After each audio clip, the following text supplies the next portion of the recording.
Assalamualaikum warahmatullahi wabarakatuh. Nama saya Asti. Brand saya adalah Muda atau lebih orang kenal muda.official at Instagramnya. Kita lokasinya di Bandung. Dan kita mulai pada tahun 2017 akhir. Jadi cerita awalnya itu sebenarnya lebih kepada 2017 itu tuh saya udah mulai pakai kerudung kurang lebih 2-3 tahunan lah. Terus kebetulan saat itu tuh saya memang suka dengan baju-baju yang pada saat itu lagi happeningnya adalah baju-baju perintingan atau motif-motif seperti yang saya pakai nih. Tapi pada saat itu pilihan untuk produk baju muslim terus dengan perintingan tuh masih sangat sedikit.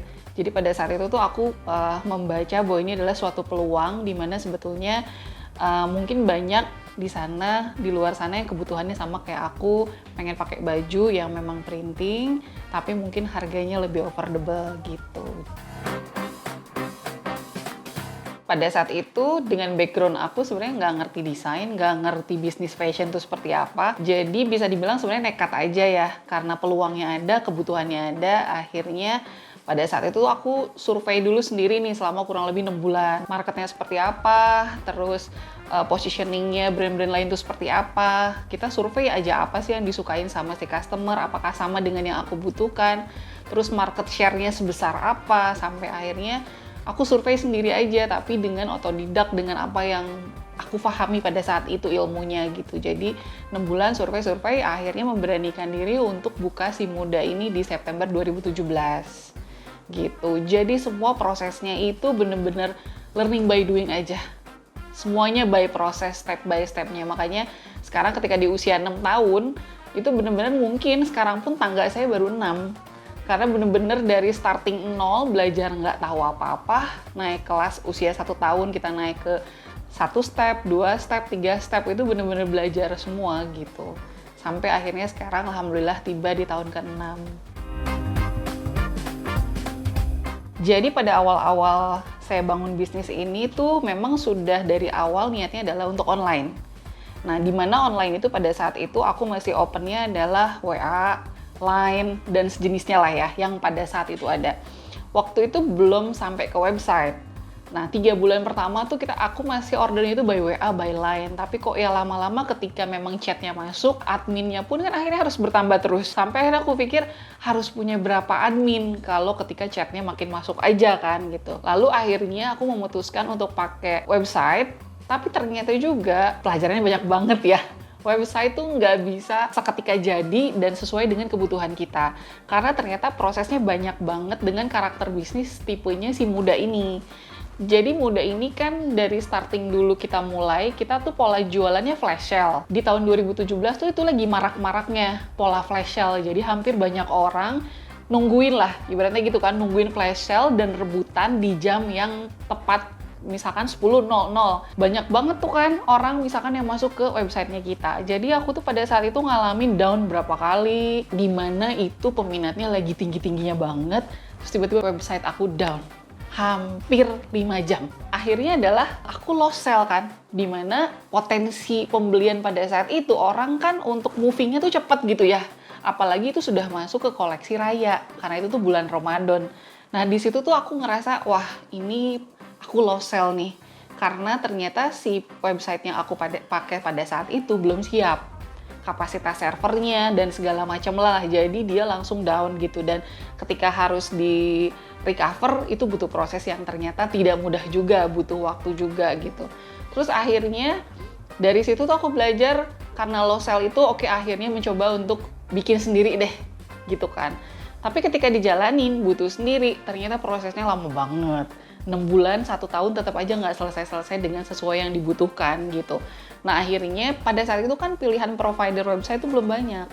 Ya kan, kita masih hitung jari lah, dimana sebetulnya dan pada saat itu harganya masih cukup tinggi. Dimana brand aku tuh masih newcomer, dengan budgeting kita juga belum terlalu fantastis kan gitu ya, belum prepare sampai ke sana lah gitu.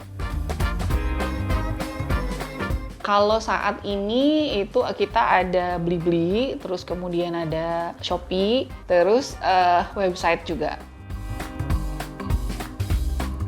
Dari pas awal-awal online itu kan memang aku pemilihannya tidak langsung ke marketplace ya. Jadi menggunakan WA, Line, dan juga website. Marketplace tuh bukan salah satu pilihan aku pada saat itu, karena memang dari awal targeting aku tuh aku pengen create community, ya kan? Dimana ketika kalau misalkan aku masuknya ke marketplace, database-nya itu tidak bisa aku dapatkan secara full. Geografis di mana sih sebenarnya customer aku tuh, range usia berapa sih customer aku tuh. Nah, data-data itu tuh menurut analisa aku pada saat itu aku tidak bisa mendapatkan itu secara detail dan transparan. Nah, makanya dari awal aku membutuhkan si website ini karena aku butuh data-data tersebut untuk kedepannya untuk kita olah menjadi berbagai macam kebutuhan gitu. Nah, dengan si website ini, karena menurut aku website ini kan bisa dibilang punya kita sendiri, ya kan? Jadi datanya pun data kita sendiri. Kita pengen tahu geografisnya, persisnya tuh kebutuhannya itu si customer kita tuh di kota mana sih sebenarnya. Nah, itu tuh bisa kita pelajari juga. Jadi kenapa memang aku lebih suka pakai website sebenarnya dari sisi itu sih, kebutuhan kita sebagai seller gitu. Itu bisa jadi salah satu decision maker ketika memang aku memutuskan aku ingin punya offline store itu di mana. Karena dari data itulah aku bisa membaca customer aku tuh banyaknya di daerah mana, kota mana gitu. Kebutuhannya pada saat itu adalah kayak dari sistem login. Nah, dari pertama login itu si user ini bisa pakai menggunakan handphone. Itu salah satu yang aku cari. Karena seringkali sebenarnya customer itu kalau pakai email itu sering lupa orang. Terus nggak ngecek email juga gitu kan. Terus jadi ini loginnya bisa pakai handphone. Terus kemudian yang kedua, sistem konfirmasi by OTP ya. Jadi loginnya itu kalau kita password lupa or apa itu udah tinggal OTP. Terus konfirmasi pembelian, transaksi dan segalanya itu juga ada melalui via WA konfirmasi lah atau SMS konfirmasi yang masuk ke si handphonenya pelanggan. Itu sebenarnya dua fitur yang memang aku cari pada saat itu. Tapi kemudian setelah dipelajari lebih dalam, di situ tuh sebenarnya ada fitur-fitur juga dari sisi kita sebagai sellernya, itu kayak laporan itu sudah tercover dengan detail. Statistiknya bagaimana, penjualan hari itu bagaimana, produk apa yang keluar, itu udah satu dashboard tuh udah menjawab kebutuhan seller banget sih. Jadi udah nggak mesti manual untuk ketika aku bertanya, hari ini terjual apa, berapa banyak, artikel apa yang menjadi best sellernya di bulan ini, apa yang menjadi best sellernya di minggu ini, itu tuh sudah terjawab dalam satu dashboard. Nah, ditambah lagi, Plugo ini punya satu fitur, yaitu adalah Plugo POS ya. Itu juga menjawab kebutuhan online kita, di mana si Muda ini punya offline store, dan juga kita sering bikin pameran. Nah, terus kemudian yang ketiga, Plugo juga punya Plugo Sync. Jadi Muda itu 2021 tepatnya kita baru mencoba untuk marketplace. Otomatis kita kesulitan untuk mengontrol stok. Ya kan, ketika jadi harus dipindahkan secara manual. Nah, akhirnya di Plugo Sync ini itu bisa menjawab kebutuhan itu juga. Kalau di bisnis ini sebetulnya kalau kita mengacunya ke sales, nomor satu tuh customer ya sebetulnya. Juga data customer. Itu yang termasuk fundamental ya di bisnis online. Karena dari situlah kita butuh data untuk pasang ads, kemudian ada promosi-promosi juga yang bisa kita sampaikan ke customer gitu. Dengan adanya si Plugo, kebutuhan itu tuh menurut aku, saya punya database yang bisa saya gunakan untuk beberapa kebutuhan gitu. Saya pernah ngalamin lost customer itu kan, lost sale itu sampai 3 kali, artinya kan lost sale otomatis lost customer sebetulnya. Nah, itu pelajaran berharga. Jadi kalau memang dari awal kita sudah memutuskan bisnis online, lalu channel apa yang akan kita gunakan, sebaiknya memang dari awal kita pilih memang provider yang tepat agar tidak terjadi perubahan data yang berkali-kali. Karena ketika aku lost sale itu, ketika aku berganti provider, otomatis data customer itu juga nggak ada. Pastikan dari awal kalau memang kita akan pilih satu platform, sebaiknya memang dicek kembali sih kredibilitas company-nya, terus sudah berapa banyak customer yang menggunakan, experience-nya bagaimana, lalu memang apakah memang sudah dari awal memenuhi kebutuhan kita. Jadi kita tidak berganti di tengah jalan.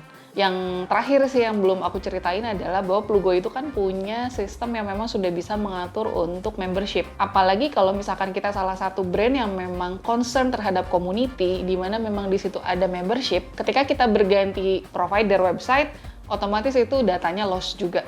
Sementara kita targetnya ingin punya loyal customer, jadi sebaiknya memang platform ini dari awal harus sudah yang fix dan firm gitu. Untuk marketnya, sekarang kita lagi fokus untuk mengembangkan offline juga selain online gitu.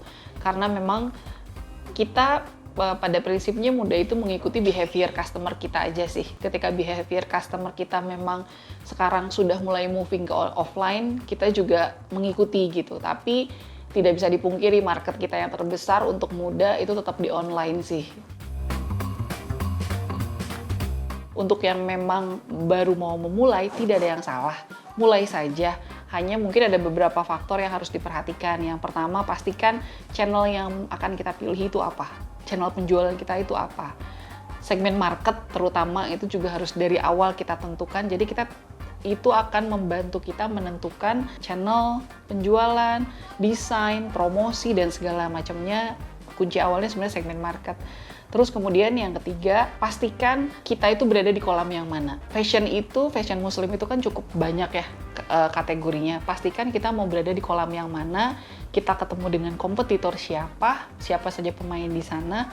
Dari situ kita bisa mulai positioning brand kita akan memulainya di mana. Terus memang tidak dipungkiri sekarang itu lagi manis-manisnya branding. Jadi semua brand melakukan branding. Nah, tidak ada salahnya dari awal itu difikirkan. Jadi kita sudah memantapkan langkah kita akan mengarahnya kemana. Ini experience aku pribadi, jadi awal aku bikin Muda, tidak ekspektasi bahwa Muda itu akan menjadi sebuah brand. Niat aku adalah aku ingin berjualan sebuah produk yang bisa diterima masyarakat dengan harga yang affordable. Niat aku dari awal berhenti di situ, tapi ternyata seiring dengan waktu, langkah yang aku ambil ini mengarahnya adalah kepada branding. Tapi menurut aku proses itu adalah salah satu berkah buat aku pada akhirnya. Jika pada saat itu aku tidak mengikuti arusnya ke arah branding, mungkin sekarang aku belum tentu aku akan berada di sini dan usia aku 6 tahun gitu.